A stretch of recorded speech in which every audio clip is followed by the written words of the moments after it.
Hey there, I'm Roy Silverstein. I'm the owner and house engineer here at Rarefied Recording in San Diego, California. This video tour is going to give you an extensive look at everything the studio has to offer. Rarefied was designed by the amazing studio architect Wes Lachaud. It was built from the ground up and completed in June of 2013.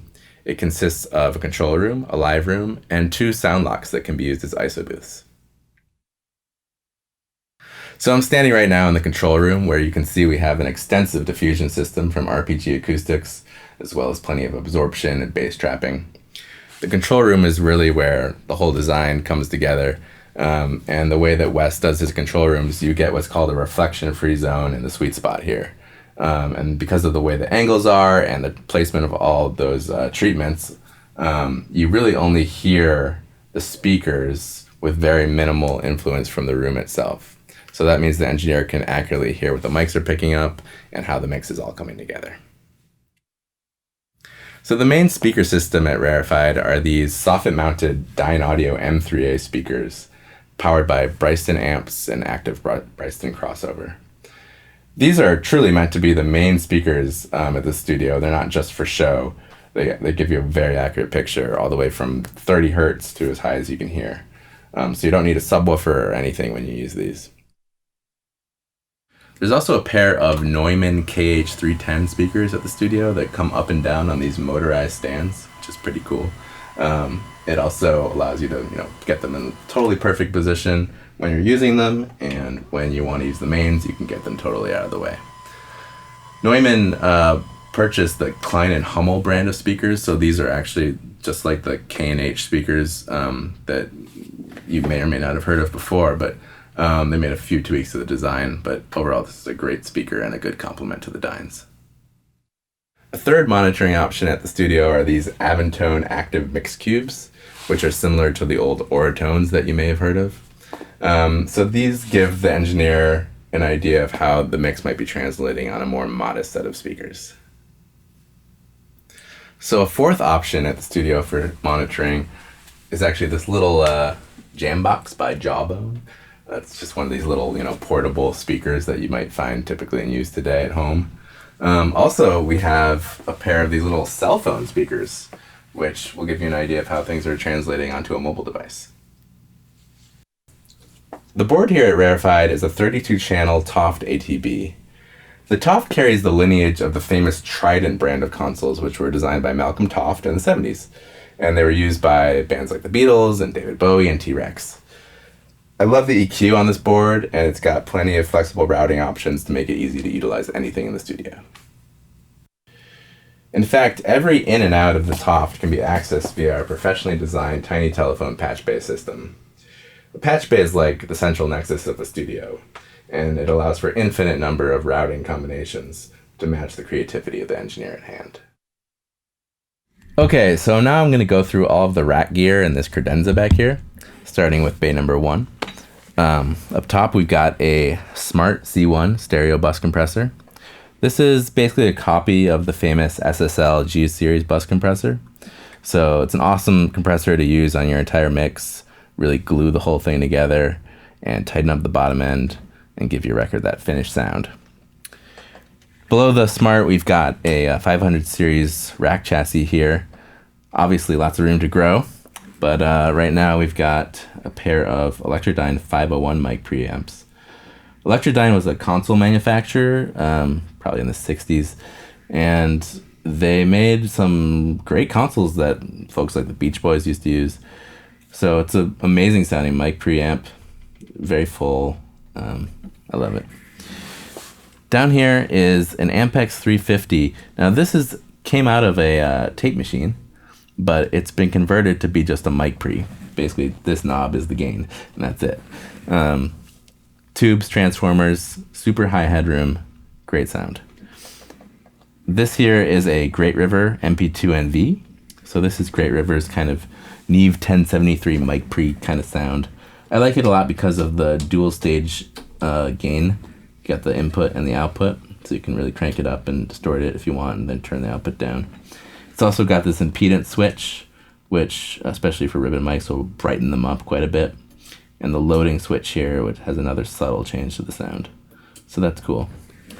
And then down at the bottom, we got a Mercury M72S. Mercury makes all kinds of great recreations of old vintage gear.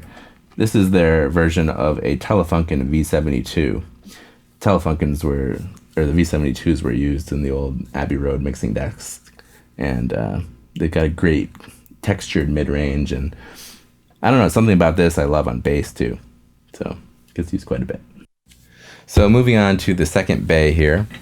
Up top we've got a Skibby Electronics 59C Red Stripe compressor. Bill Skibby owns a studio in Michigan called Key Club, and he also makes some really cool gear. This is his version of the famous LA2A compressor. Tube opto compressor, amazing on vocals and bass and lots of other stuff. This here is a Universal Audio 6176. This is really 2 units in one. On the left side you've got a 610 tube mic pre with EQ, and on the right side you've got a version of the famous 1176 compressor. They can be used together or used separately. Down here, we've got the Dynamite. This is a stereo compressor expander, limiter, gate. Does a lot of stuff all in one. Dynamites are these really aggressive, punchy compressors, so you can really make a kick drum cut through or a snare drum have a lot of snap to it. So pretty cool. And then you got the gate function, which can be handy too, of course. This is something made from a company in LA called Overstayer. They call it the Saturator, and it's basically a distortion box. So you can really dial in your sound of your distortion with this thing. And it's even got this resonant high pass filter that you can totally make go out of control if you want. And it's got a blend knob on it, so you can be really subtle with it, or you can let it go all the way. So you can go anywhere from just subtle vocal warming up or completely smashing a drum kit with this. Pretty cool. These 2 units down here are from Orban. Orban would be, you know, a company that you might see their gear in a broadcast studio in the 70s. But they're right at home here in the studio too. This is a stereo compressor and a stereo EQ. You know, very colorful, not for everything, but when called for, they're really cool. And at the bottom, we got this old funky early digital reverb from Roland, the R880. It's funny how, you know, a lot of early digital converters were terrible, but a lot of the early digital reverbs actually sounded quite nice, and this one included. I used it recently, and I can tell you there's really nothing digital sounding about it. And it's got this funny remote here, which looks quite clunky, and it is, but it gets the job done, and you might have a few chuckles when you use it. All right, moving along to bay number 3 here. Well, besides the trusty Furman voltage regulator that's providing clean power to all this gear, we've got a DBX 160X here. These are great on kick drum and all kinds of things, really. These 2 are Pultec reissues. So for those that don't know, Pultecs are like basically these holy grail equalizers from back in the day. Tube amplifier stage, otherwise passive EQ system. They sound super sweet on, I don't hesitate to use these on anything. But recently this material scientist made it his business to kind of dig into the original components of the Pultecs and figure out what made them tick. And he, you know, really did a good job. And these sound basically exactly what you would have gotten back in the day if you had bought a Pultec. So amazing equalizers, you really can't go wrong with them. Down here we've got an API 3124 Plus. This is basically 4 channels of API mic pre's. So API is an American classic brand that's still going super strong. Amazing on drums, vocals, all kinds of things. Below the API, we've got a Chameleon Labs 7602. Chameleon Labs are doing a great job of low-cost versions of classic gear, and this is their version of basically a Neve 1073 with the EQ, unlike the Great River. So a really versatile EQ here. I love this thing on snare drum, use it all the time. This is another DBX 160, but this is the original variant of the famous compressor. So people love this on kick and snare, bass. This was refurbished by Vintage King, so it's all working totally up to original specs. Next to the DBX is this LA3A compressor. This is kind of like that Skibby Red Stripe LA2A copy. This was Universal Audio's reissue of the LA3A. So it's similar to an LA2A, but it doesn't have tubes. So a little more of a solid state vibe. Sounds great though on similar things you would use for the LA2A. Below the LA3A is a Chandler Limited Germanium mic preamp. Really interesting modern mic preamp with variable feedback in the circuit, which is unusual. It changes the tone of the whole circuit. It also has this thick switch, which really boosts up the low end of the signal. I love this on electric guitar leads. And down at the bottom, we've got a set of 4 John Hardy M1 mic pre's. You can see we're actually using one right now. These are super clean, super linear, and the type of mic pre that, classical guys would not hesitate to use. So we've got it all here at Rarefied, from super color to super clean. All right, moving on to bay number 4. We've got a Neve 33609 compressor here. This is an amazing compressor limiter. Love it on drums, but can be used as a tracking compressor too. I wouldn't hesitate to use it on a vocal or really anything. It's got that Neve thing. I don't know.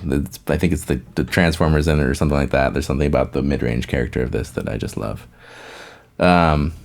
This here is a reissue of a compressor that's known as the Compex. Kind of difficult to use, a lot of knobs here. There's an expander on it, and but this is another great bus compressor for drums, especially.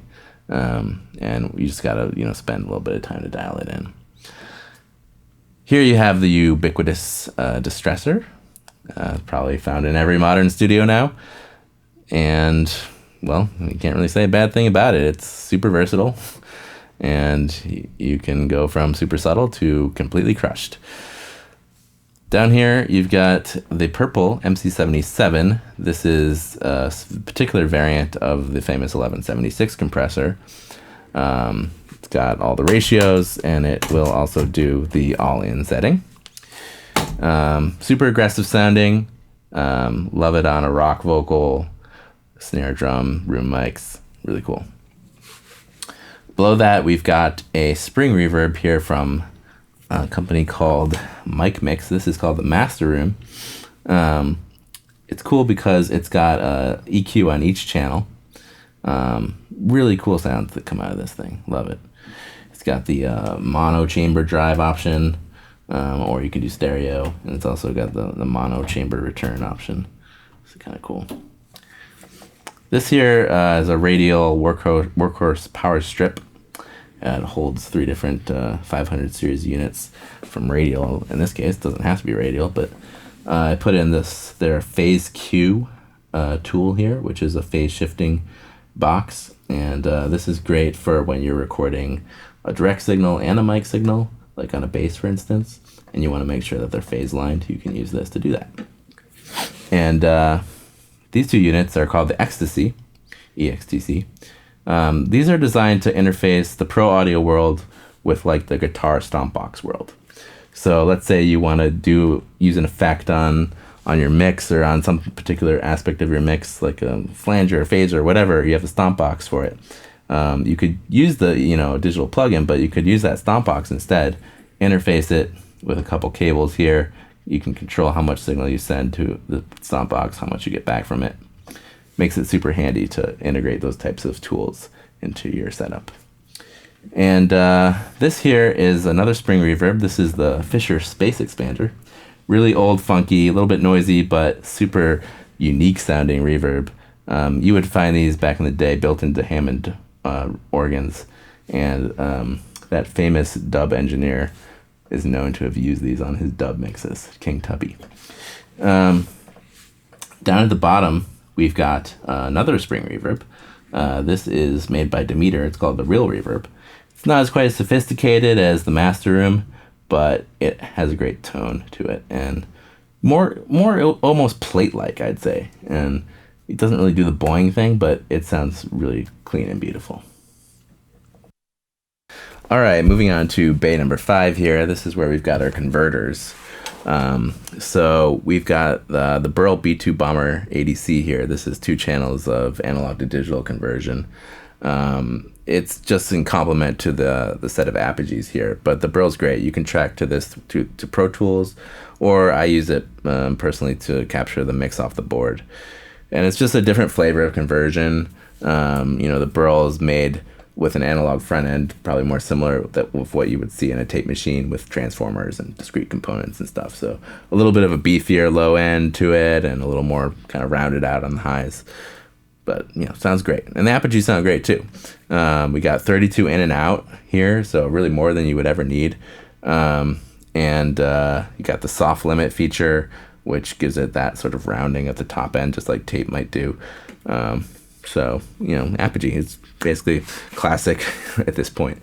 And at the bottom here, this is the head unit for our headphone system, the Hearback. So this thing will digitize 8 different signals that you can send to this little remote box that the musician can use to dial in their own mix. All right, over here we've got a 500 series chassis in the desk, and first up is this Maris Autobit. This is a pretty unique 500 series unit. It's actually a bit crusher, so it can really give you all kinds of weird 8-bit sounds and video game sounds and chiptune kind of stuff.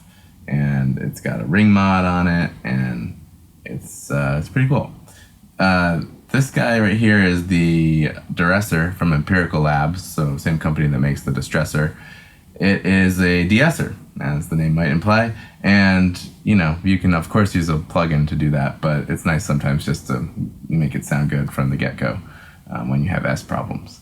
Over here we've got these 2 spec EQs. They kind of look like they might be SSL style EQs, but I think they're more of just a straight clean EQ, so when you like what you're getting out of your signal and you want to just kind of fix something or do a little adjustment, but you don't want the tone to change at all, these would be a good one to reach for.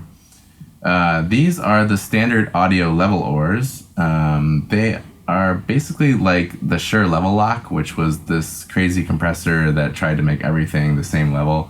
They also add in this crunch mode, which is more of just a distortion.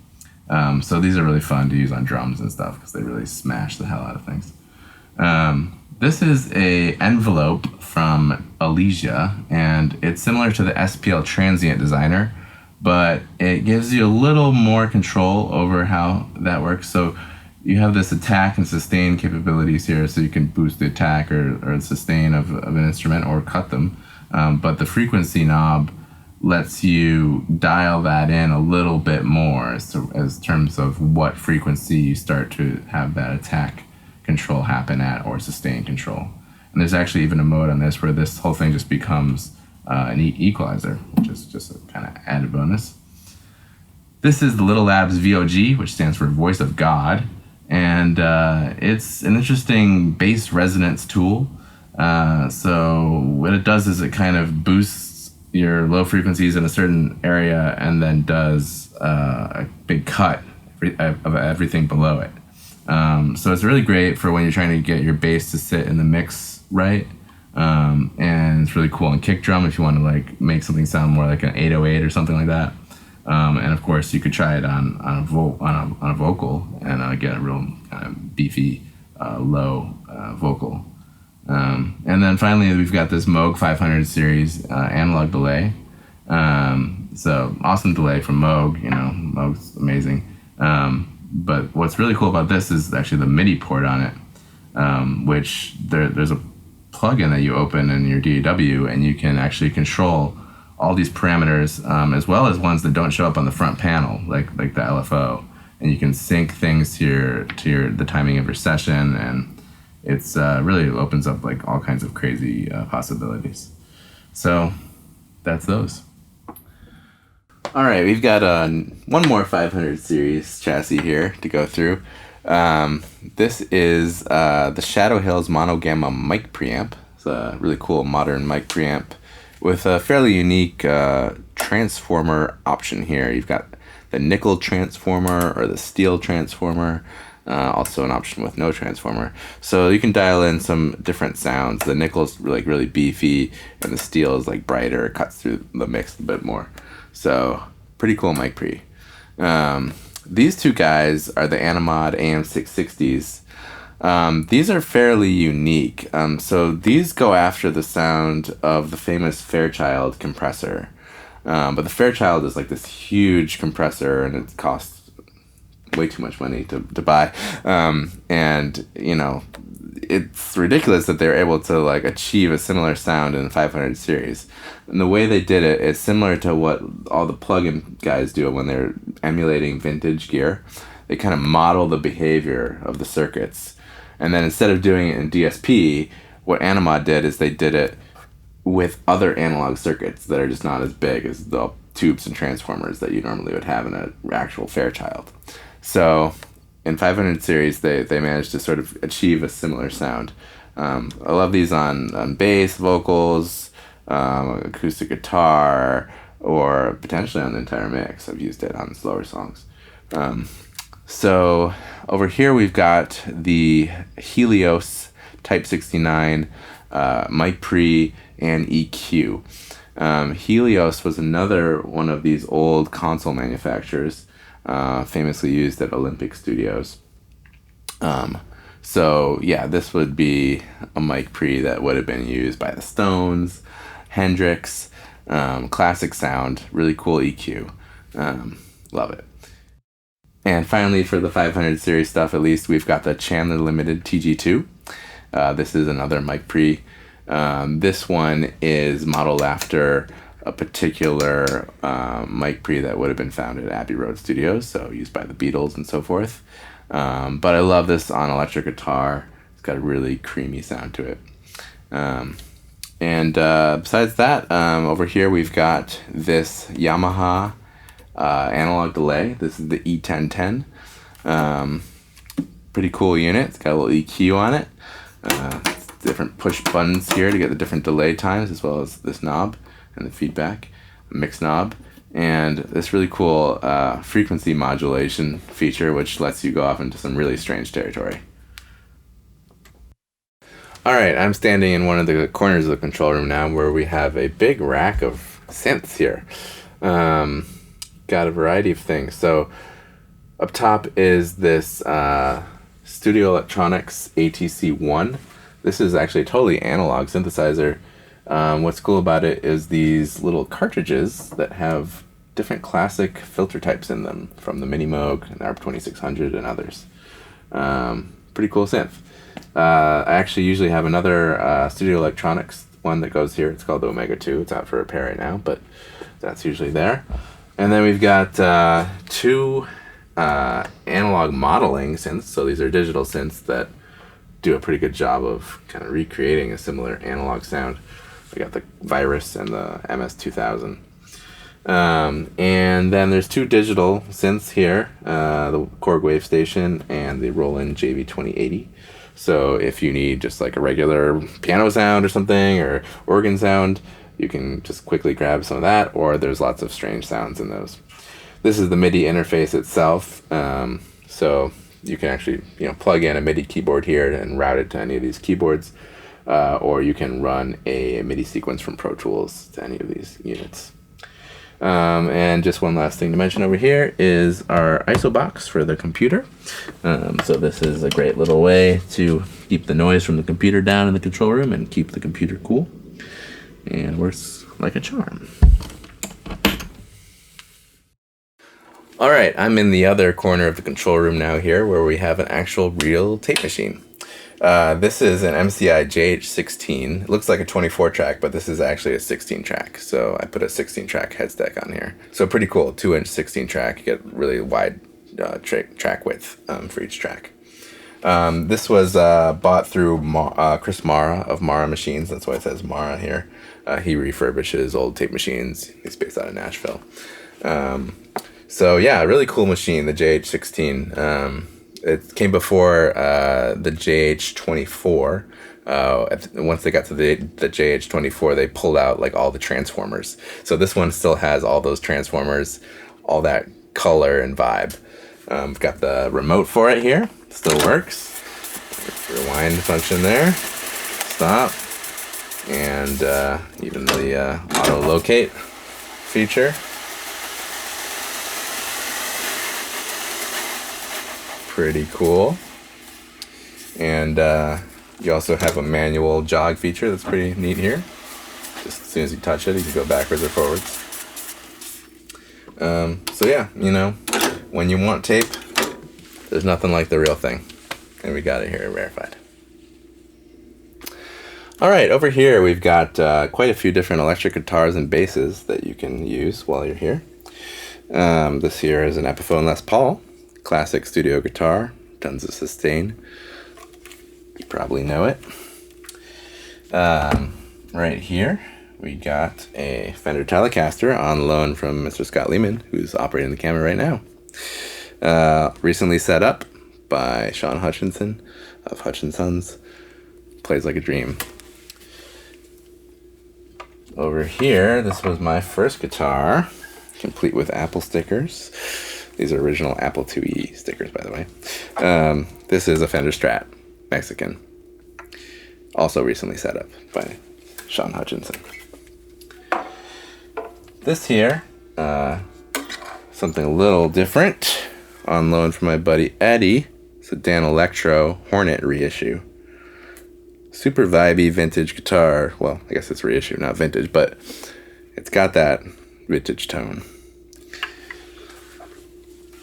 And as far as basses go, we've got this Fender P bass. This is a vintage 70s neck on a more modern body, but this thing plays great, records great. People love it. And finally, we've got this Hofner copy made by Jay Terser. It's got that Beatles bass sound. So just another cool option.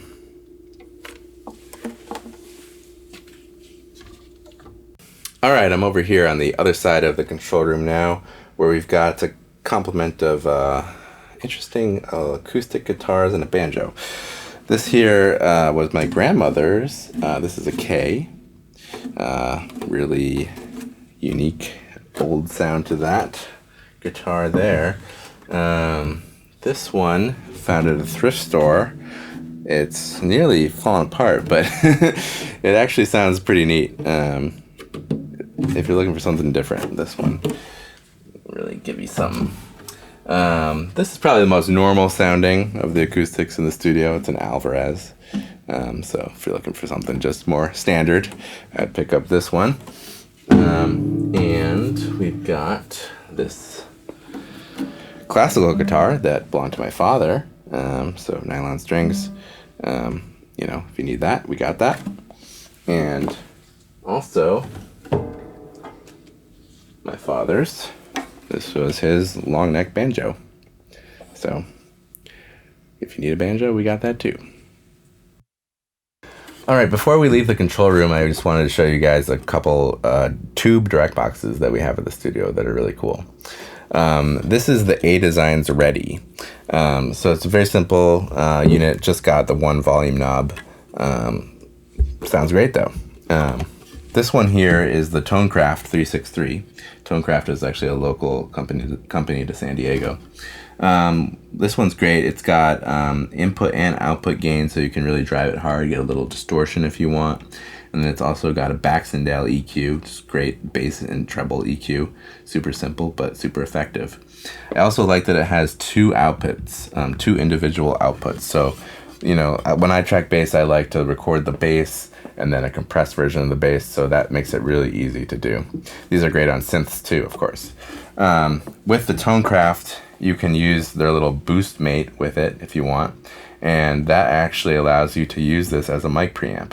And I've done it before for a kick drum and for a vocal, and it actually sounds really, really good.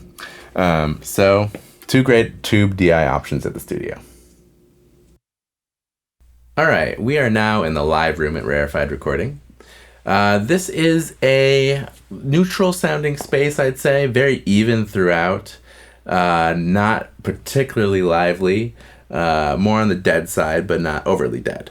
It's very even throughout, like I said, so it doesn't really matter where you set up your drums or other instruments, you're going to get a good sound. If you want to pull out some room tone, it's totally possible, you know, by placing mics in the right place and compressing them and so forth.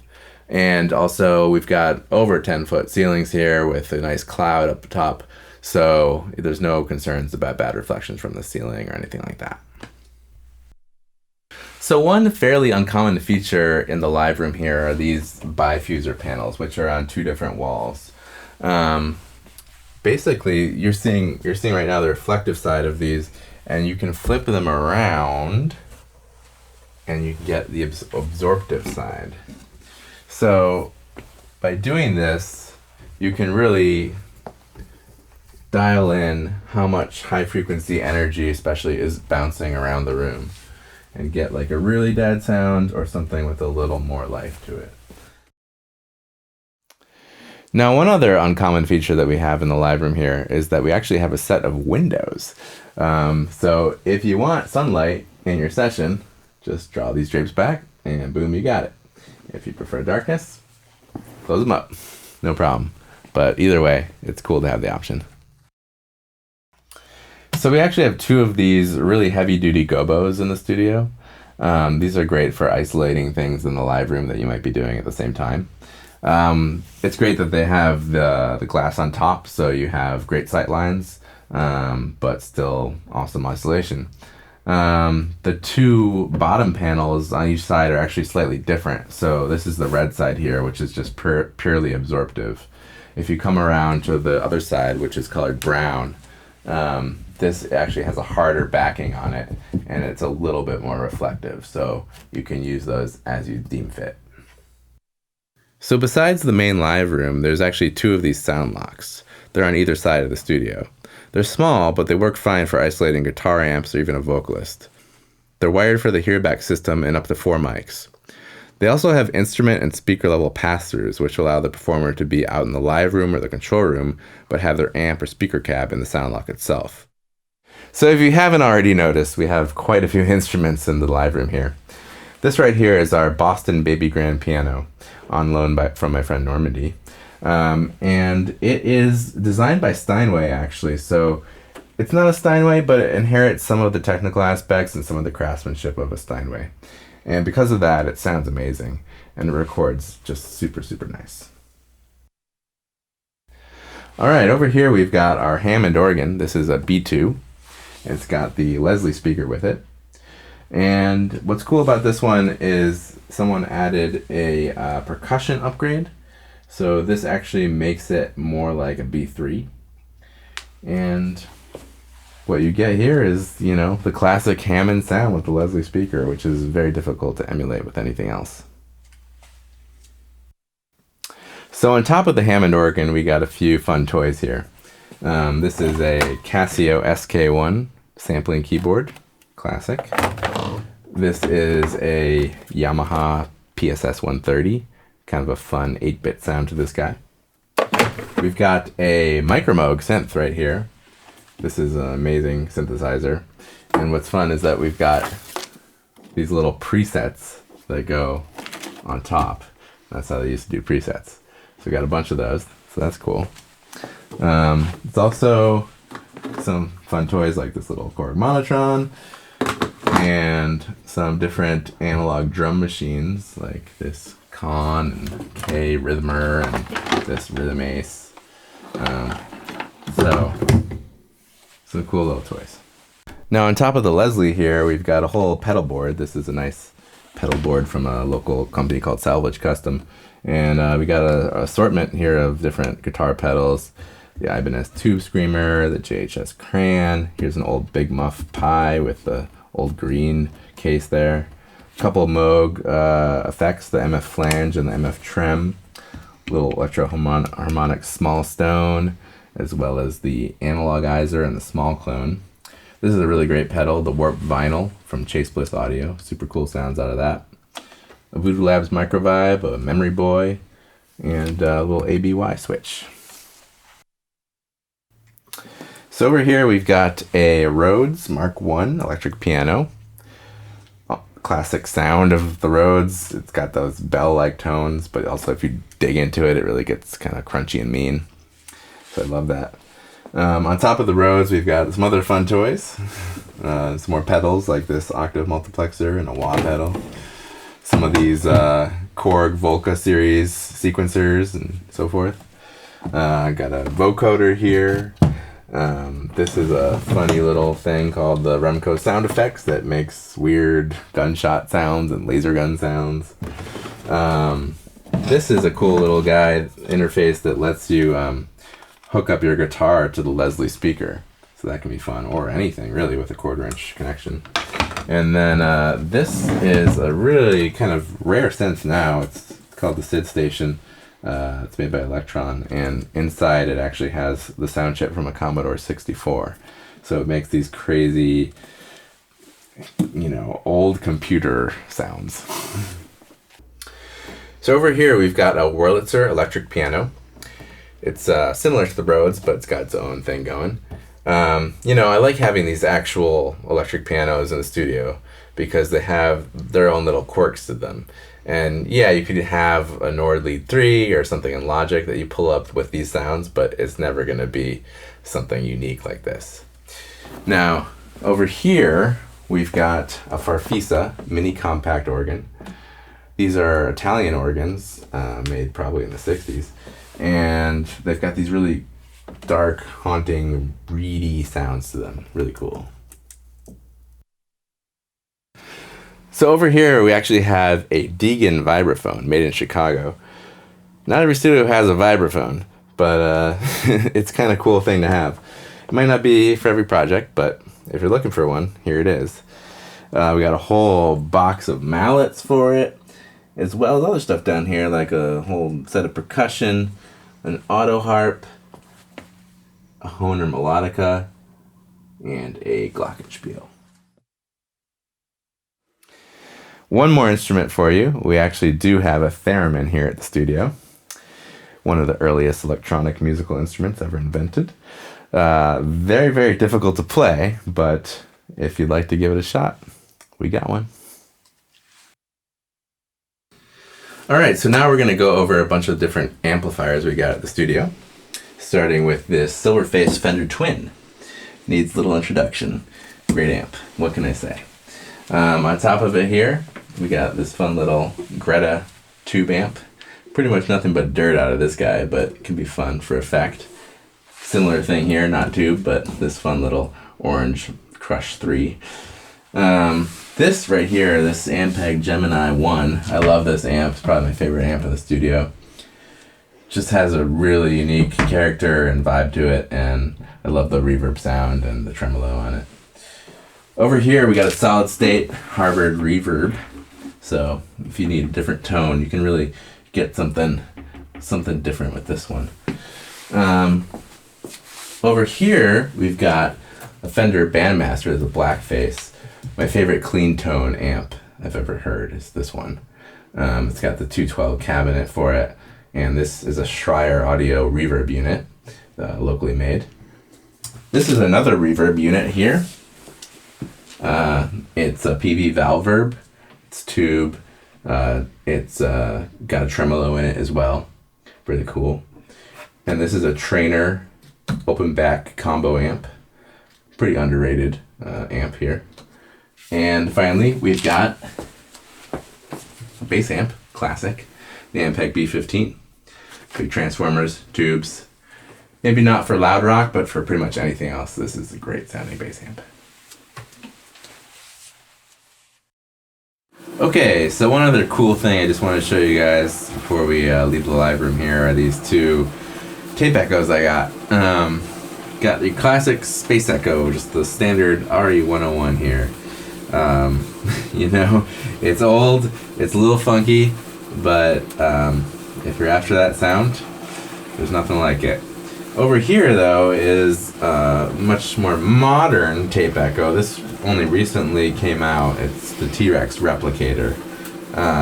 So this is a much more stable device, let's say. And it's cool because it's got tap tempo, and it's also got this chorus effect that you can add. So, you know, a couple true tape analog delays at your disposal here.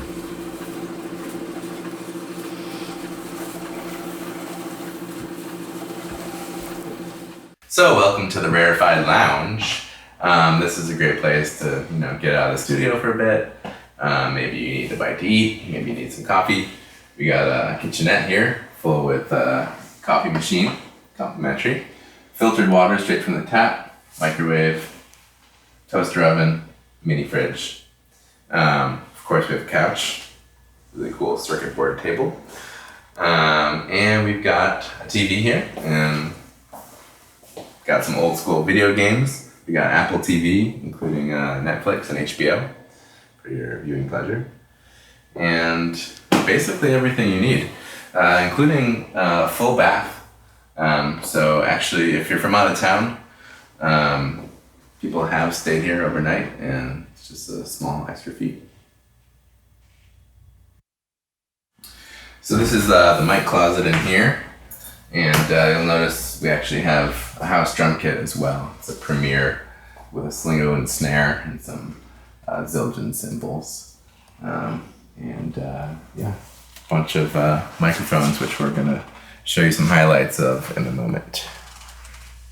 All right, so we got a lot of mics at Rarefied. I just wanted to show you some highlights of the collection. Some of the better mics are the more, you know, obscure ones.